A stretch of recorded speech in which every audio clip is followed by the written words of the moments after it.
एक टाइम का खाना कम खाएंगे तो चलेगा, लेकिन हम अपने बच्चों की परवरिश इस जगह पे नहीं कर सकते हैं। लेकिन अचानक से इस पूरे खेल में एक और मोड़ आया। जब आप प्रिपरेशन में सबसे जो है कॉन्फिडेंट महसूस कर रहे हो, उसी टाइम ईश्वर आपकी परीक्षा लेता है। इस रूम में दिन भर सिर्फ दीवारें दिखती थी, इंसान देखना मुश्किल हो जाता था। इसके बाद बहुत सारे मीडिया चैनल मेरे घर के बाहर थे, लेकिन एक तरीके से कहते हैं ना कि जब आप बहुत सारे डाउट्स में हो तो रिजल्ट पे भी डाउट होने लगता है। मैंने सोचा ऑफिशियल वेबसाइट पे तो आया नहीं, ये पीडीएफ फेक हो सकता है किसी ने मजाक किया हो।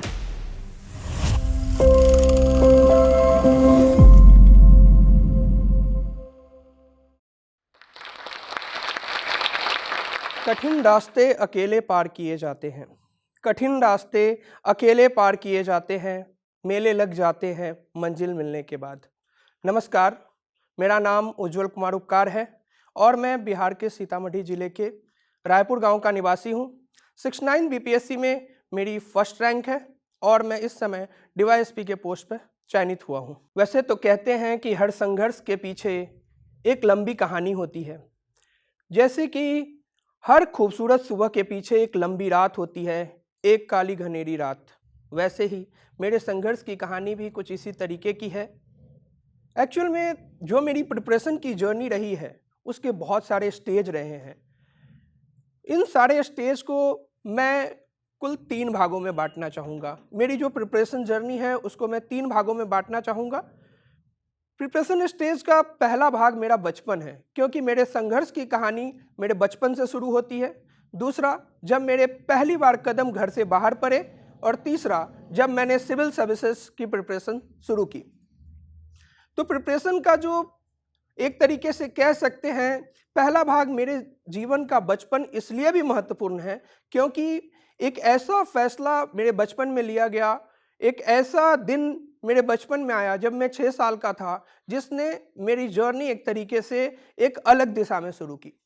साल था 2002 और मैं अपने मम्मी पापा, भाई बहन और मेरी दादी के साथ एक छोटे से घर में रहता था और आसपास ही अगर कह सकते हैं कि उस तरह का परिवेश नहीं था शिक्षा का, और लोग जैसे ऐसा माहौल था जैसा ज़्यादातर गांव घरों में होता है, आसपास जैसे लड़ाई झगड़े और गाली गलौज।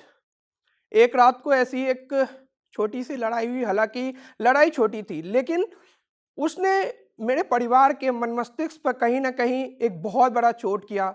मेरे मम्मी पापा ने उस रात को एक डिसीजन लिया कि अब हमें यहाँ नहीं रहना है, अब हमें यहाँ से कहीं दूर रहना है।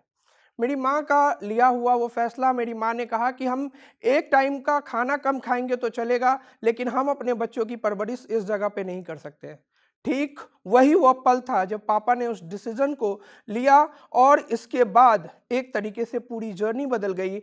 हम लोग उसी रात को 8 बजे एक नई ज़मीन ली थी पापा ने, कुछ छत नहीं थी, एक कह सकते हैं कि पुआल पर पन्नी बिछा के उस रात को सोए और 2-3 रात ऐसे चलती रही। और इस तरीके से इस प्रिपरेशन जर्नी की शुरुआत हुई और मेरी शिक्षा की भी शुरुआत हुई। मेरी स्कूल की शिक्षा पूरी हुई और किसी भी तरह जो है मैंने आर्थिक संसाधनों के अभाव में भी कह सकते हैं गांव में ही अपनी स्कूलिंग पूरी की। जैसा कि हर पेरेंट्स का एक लक्ष्य होता है कि अपने बच्चों को एक अच्छी शिक्षा दे, इसी तलाश में मेरे माँ बाप ने मुझे पटना भेजने का निश्चय लिया और मेरी 12th जो है पटना में जो है मुझे भेजा गया। 10th के रिजल्ट भी नहीं आए थे और कह सकते हैं एक भरोसा था माँ बाप को। मैं तो अब तो हर माँ बाप को कहता हूँ कि आपको अपने बच्चों पर बहुत ज़्यादा भरोसा करना चाहिए, क्योंकि जब तक आप भरोसा नहीं रखेंगे आपके बच्चे उतना अच्छा नहीं कर पाएंगे।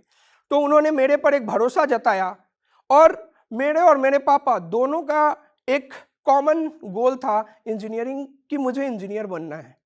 मेरा फिक्स टारगेट था। 2008 में जब सिद्धिकंठ सर ने बिहार से पूरे आईआईटी जेईई में टॉप किया था, उसी टाइम मेरे एक मन में था कि नहीं, इस एग्ज़ाम को मुझे भी क्रैक करना है और मैं प्रिपरेशन करने के लिए पटना आ गया। अपने 11th-12th के प्रिपरेशन के दौरान मैंने अपना भरपूर मेहनत किया और लास्ट में मैं जेईई मेंस क्वालिफाई भी कर लिया और मेरा एडमिशन एनआईटी उत्तराखंड में हुआ। और कॉलेज में भी मेरा गोल सेम था कि मुझे इंजीनियरिंग करना है, एक अच्छा प्लेसमेंट लेना है। लेकिन लास्ट जब चौथा ईयर शुरू हुआ, फोर्थ जब 8th सेमेस्टर शुरू हुआ था, उस टाइम कहीं ना कहीं जब मैंने लोगों को प्रिपरेशन करते देखा सिविल सर्विसेज की, तो मेरे मन में भी हुआ कि मुझे भी सिविल सर्विसेज की तैयारी करनी चाहिए। मैंने लाइब्रेरी में जाके कुछ हिस्ट्री, ज्योग्राफी इन सब के बुक्स पढ़े और मुझे काफ़ी अच्छा लगा। इवन इकोनॉमी इतना अच्छा लगा कि वो बाद में मेरा फेवरेट सब्जेक्ट हो गया। शुरू में मेरा कभी भी ये टारगेट नहीं रहा कि मैं सिविल सर्विसेज में जाऊं। यही कारण है कि मुझे थोड़ा सा टाइम भी लग गया इस एग्ज़ाम को क्रैक करने में। हालांकि मेरे कुछ दोस्त थे, वो पहले से ही प्रिपरेशन करते थे सेकंड थर्ड ईयर से। कॉलेज के बाहर आकर मेरी प्रिपरेशन जर्नी शुरू हुई। मैंने अपने कॉलेज के प्रोफेसर से पूछा क्या मैं इस एग्ज़ाम को क्रैक कर सकता हूँ। तो उन्होंने मेरे से एक बात कही कि एक इंजीनियरिंग का स्टूडेंट क्यों सक्सेसफुल होता है पता है इस एग्ज़ाम्स में? तो मैंने पूछा क्यों सर?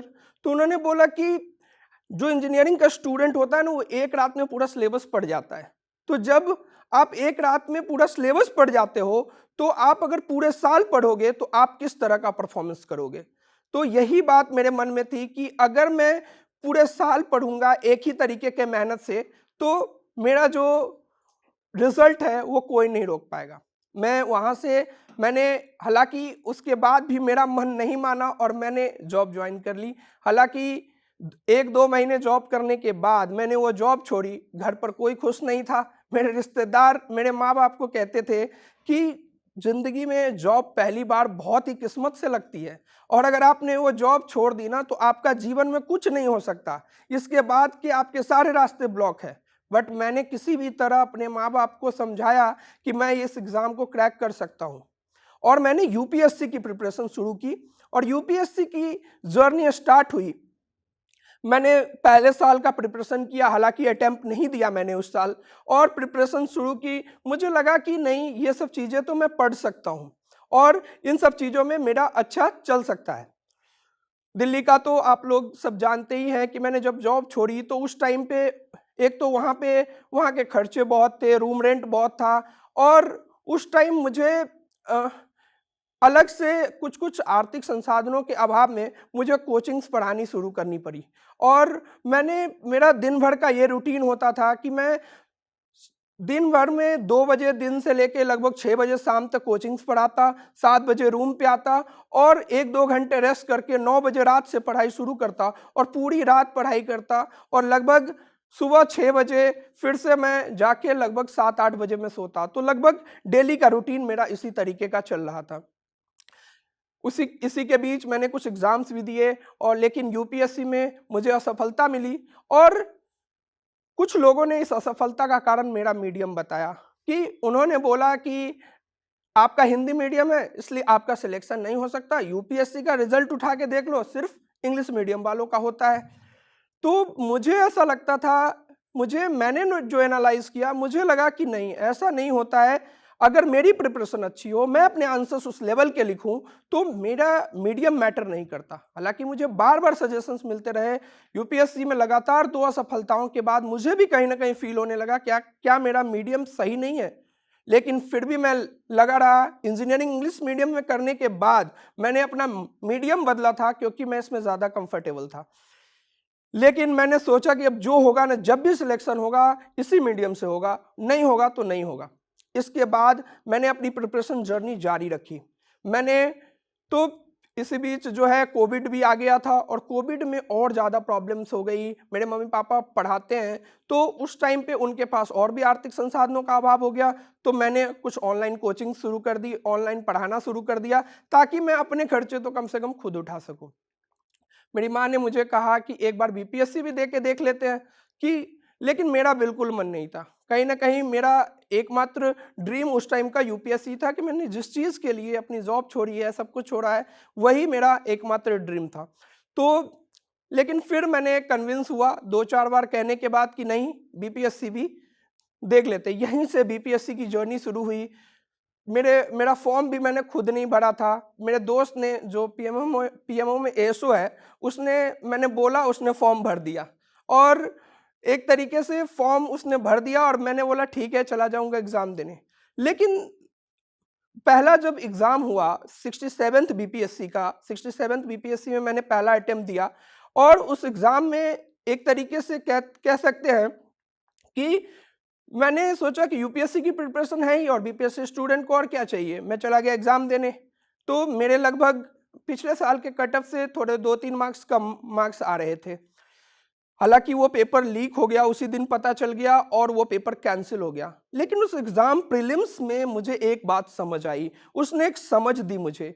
मैं ओवर कॉन्फिडेंट था उससे पहले कि मैं इंजीनियरिंग बैकग्राउंड का स्टूडेंट हूँ, तो मुझे साइंस पढ़ने की क्या ज़रूरत है, मुझे साइंस की एनसीईआरटीज़ पढ़ने की क्या ज़रूरत है, या फिर मुझे और सारी चीज़ें पढ़ने की क्या ज़रूरत है। 3 महीने के बाद एग्ज़ाम रीशेड्यूल हुआ। इस 3 महीने ने मैंने उसका भरपूर सदुपयोग किया और यूँ कहें तो मैंने इस 3 महीने में उस जर्नी को ही बदल दिया। इस 3 महीने में ना जाने मैंने कितनी एनसीईआरटीज़ पढ़ी, लगभग 40-42 एनसीईआरटीज़ पढ़ी, कितने फैक्ट्स रटे। मैंने पहली बार समझा कि यूपीएससी का एग्ज़ाम और बीपीएससी के एग्ज़ाम में ज़मीन आसमान का फ़र्क है। दोनों की प्रिपरेशन स्ट्रेटजी अलग है, दोनों को एक ही तराजू पर नहीं तौला जा सकता। और एक तरीके से मैंने बीपीएससी स्पेसिफिक होकर उस एग्ज़ाम की तैयारी की और लास्टली प्रीलिम्स में मुझे 118 मार्क्स प्राप्त हुए, जो वन ऑफ द हाईएस्ट थे उस टाइम पे। इसके बाद शुरू हुई मेंस की जर्नी। मेंस की जर्नी मेरा बहुत ही सही चल रहा था, मुझे कोई दिक्कत नहीं थी क्योंकि मेरी मेंस आंसर राइटिंग अच्छी थी। लेकिन अचानक से इस पूरे खेल में एक और मोड़ आया। वो कहते हैं कि जब आप प्रिपरेशन में सबसे जो है कॉन्फिडेंट महसूस कर रहे हो, उसी टाइम ईश्वर आपकी परीक्षा लेता है। और उसी टाइम बीपीएससी ने एक नोटिफिकेशन निकाला कि जो ऑप्शनल का एग्ज़ाम है उसका पैटर्न चेंज कर दिया गया है एग्ज़ाम से लगभग 15 दिन पहले। उससे पहले मैं कॉन्फिडेंट था। हालाँकि मुझे इसमें भी कोई ज़्यादा दिक्कत नहीं होती, मैं उसको मैनेज कर लेता, लेकिन 15 दिन पहले ही मुझे डेंगू भी हो गया साथ में। तो एक तरीके से एक हेल्थ की प्रॉब्लम, सिलेबस का चेंज होना, पैटर्न का चेंज होना, उन सब ने एक तरीके से मेरे कॉन्फिडेंस को हिला के रख दिया। उससे पहले एक तो मैं जब सिंगल रूम में रह रहा था, तो कहीं न कहीं बहुत अकेलापन फ़ील होता था कि इस रूम में दिन भर सिर्फ़ दीवारें दिखती थी, कि हाँ, जो है इंसान देखना मुश्किल हो जाता था।